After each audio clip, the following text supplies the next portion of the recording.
been a long time since I've had a snack in here.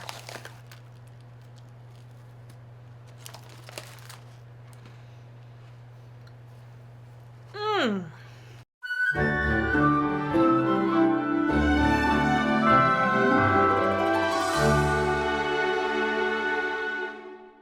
Welcome back to Every Disney Movie Ever. My name is Jess. I'm watching Every Disney Movie Ever. Today I'm going to talk about Zenon, Girl of the 21st Century, and we have Tony! Hey everyone! Tony is here as a virtual guest, so we are going to do this back and forth, and then at the end it's going to be like a little Zoom discussion of the film. Zenon, Girl of the 21st Century is a 1999 Disney Channel original movie. It's directed by Kenneth Johnson, cinematography by Ron Oreo, editing by Terry Stokes, music by Phil Marshall, and it's written by Stu Krieger. I've covered everybody except Terry Stokes from previous videos. If you listen to a link in the description, Terry Stokes is best known for The Blob, A Nightmare on Elm Street, Critters 3, and Suburban Commando. Zenon, Girl of the 21st Century is based off of a children's book by the same name, written in 1997.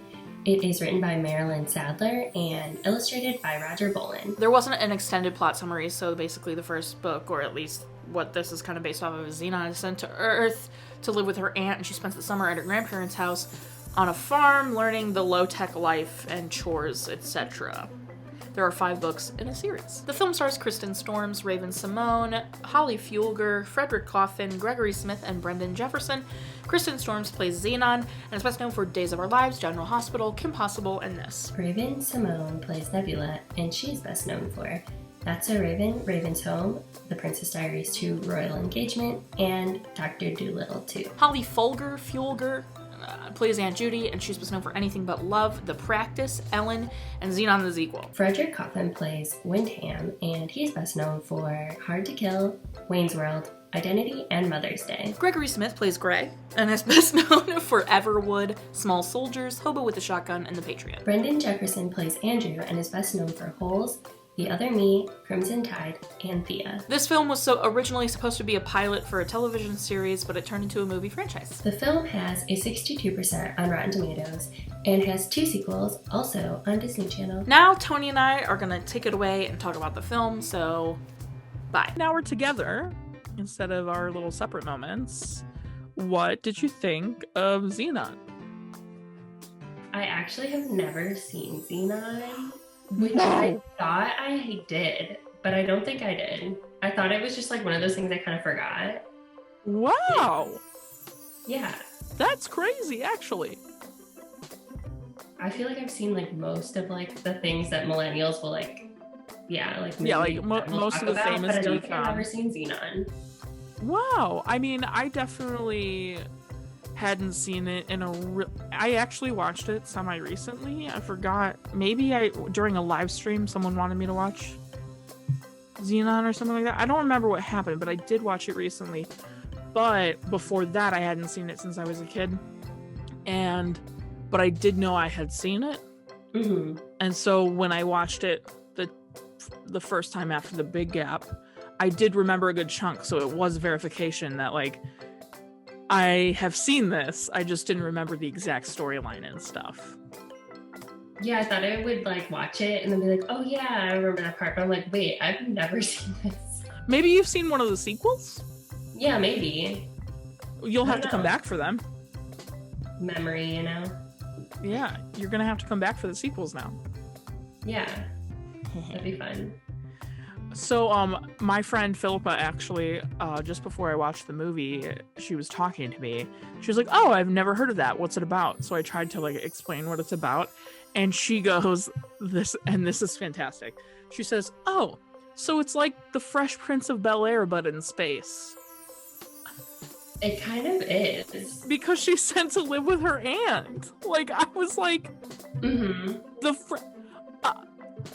Philippa, like, how did you do that? I died. I laughed for a good chunk of time. That is funny though. Yeah. And then the first big thing that I noticed was the year was 2049. Oh yeah. So Blade Runner 2049, LOL. And then also that's not that far away.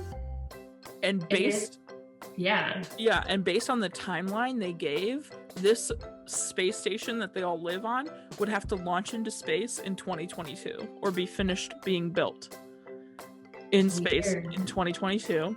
And then thinking further about it, all of the parents of these like 13-year-old kids are Gen Zers.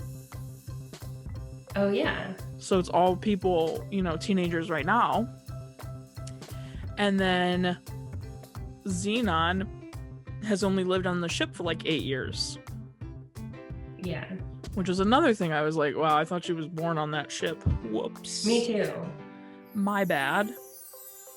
I loved how they discuss how they talk about Earth, because they haven't been there and they have like this horrible opinion of it. Like they're like, oh, weather. And I'm like, I would hate it not having weather. I like weather. Oh, definitely. And just like nature and things. But it was funny when they were like, oh, we're lucky we're not down there. I'm like, maybe right now, but. Right, exactly. And then I was actually pretty impressed with the CGI for it being a television release, because normally the television release CGI is not good. And I feel like it looked a few years older than it actually, or younger, I guess, than it actually was. Like, I feel like I could have put it in like 2004 instead of 1999. Yeah, I actually would agree. Yeah. When I realized it was coming up that fast, I was like, Xenon is 1999? Yeah. But it seems like a little bit not that far ago, or long ago. But also then thinking about it, like, it has to be a 1999 film because they're only thinking up to 2049, and that's a lot longer from 1999 than like 2004.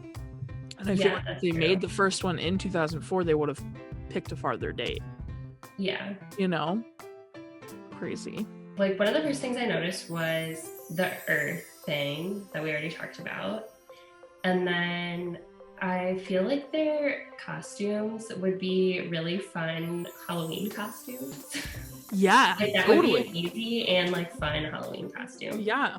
And I also really liked how they like have their own language, but you like still totally know what's going on. I thought that was fun. We had the slang. What I love about the slang is that the Earth kids had their own slang, and the space kids had their own slang. So you got like Zetus Lapidus and Major and Nova and Supernova and Inky being bad, and then on land you have macro and micro and viral and like all these things down there, and that's like where the cultural difference is. And also with the like fashion, how like up in space they're head to toe in spandex and then have skirts and vests on top of those spandex, and like they have their initial on their stuff. Like Nebula has an N and Xenon's got a Z, and then down below it's a lot more like earthy clothing and definitely kind of super 90s.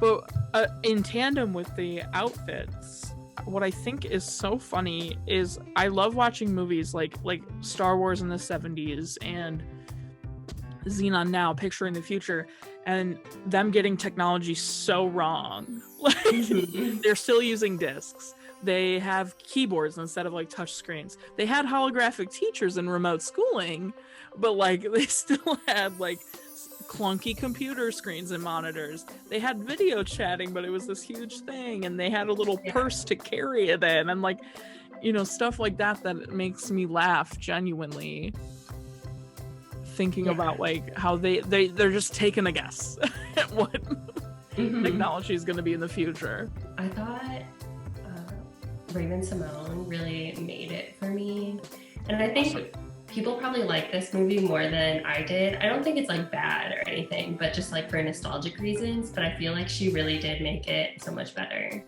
She's like such a good actress, especially for something like this. Yeah. Like her facial expressions are so funny. Yes. Raven, this is obviously Raven's, like, at least I don't know if she's appeared in a show or something, but this is obviously Raven's first thing for Disney.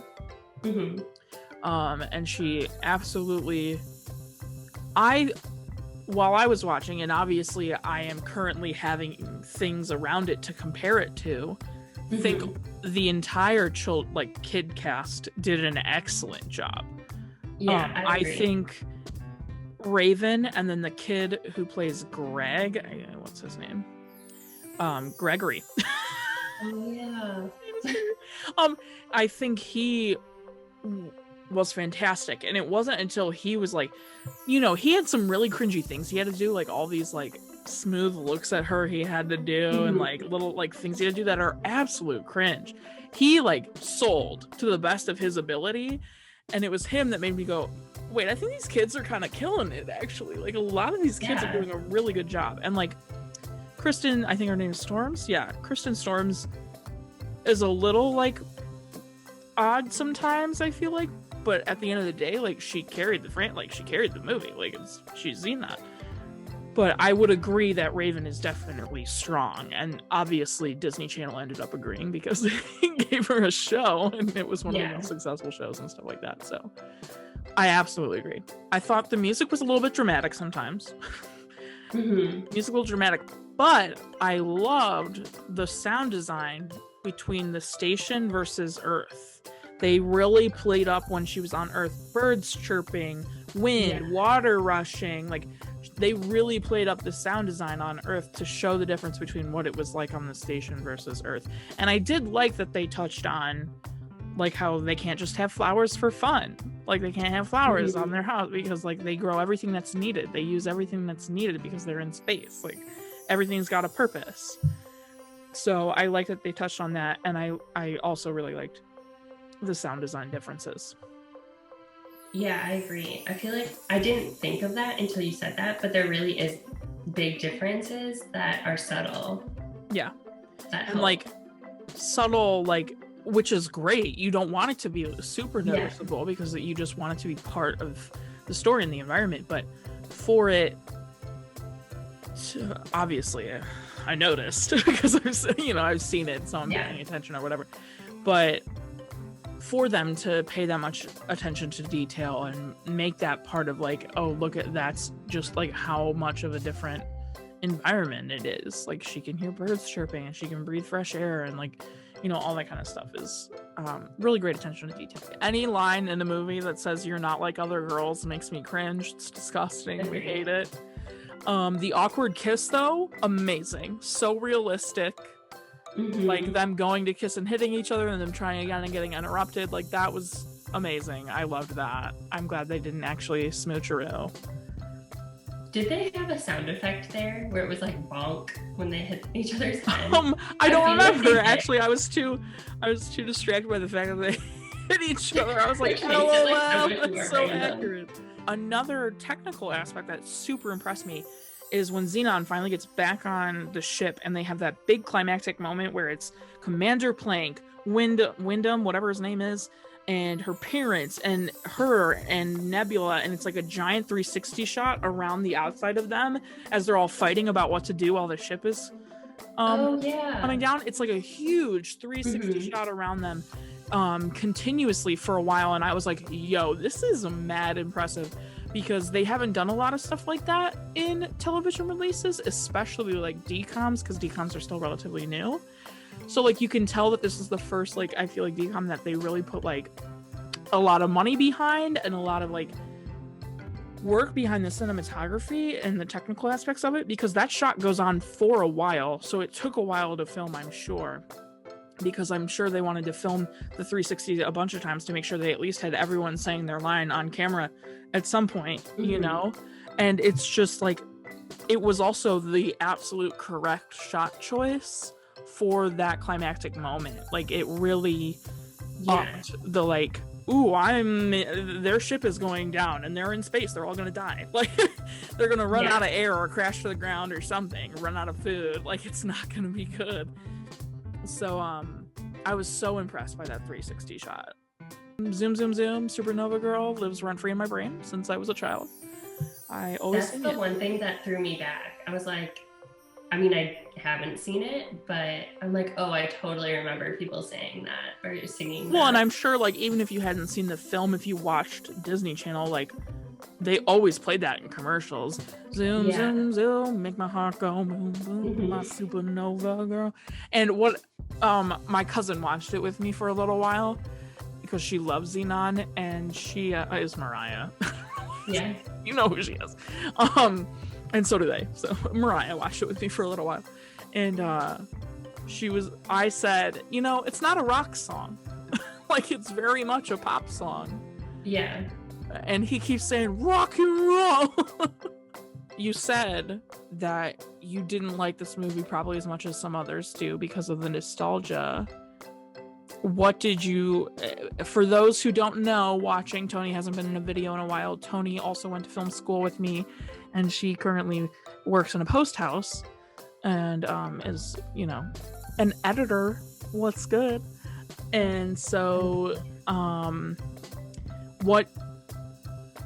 did you watch this movie with a super technical eye, trying to be like, you know, or did you watch it more with like okay, this was made in 1999 for like preteens and kids?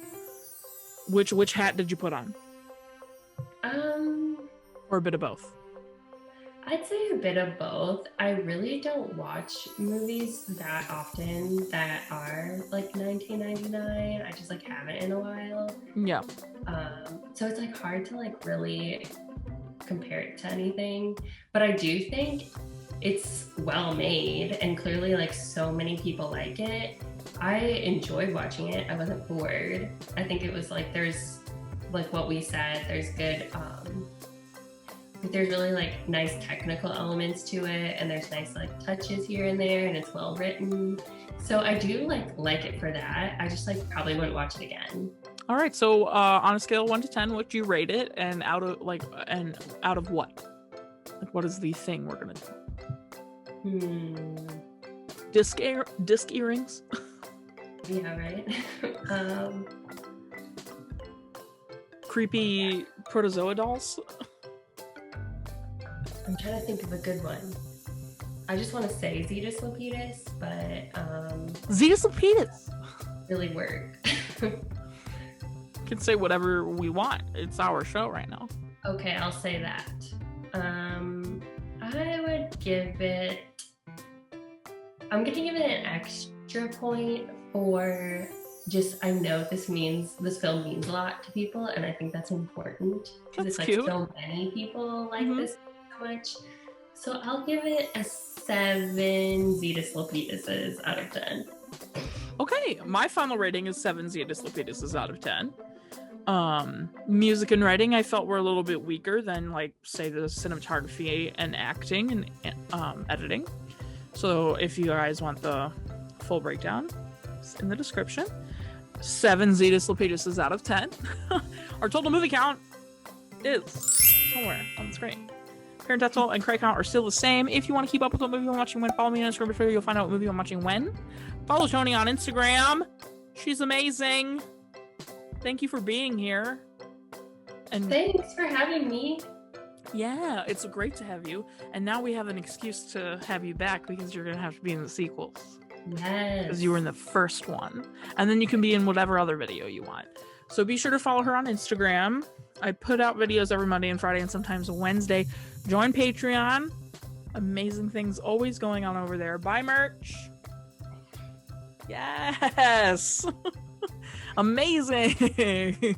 And until next time, comment, like, subscribe, and I'm sure you are, so you do, and don't be Wyndham, the weirdo guy about it. It's a few people. Don't be them. Earth. Earth. I'm sure Tony and I have something funny, so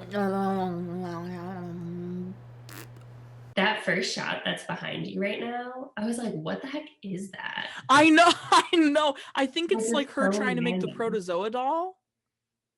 Oh, yeah. Okay, that makes sense. But it is horrifying. Yes.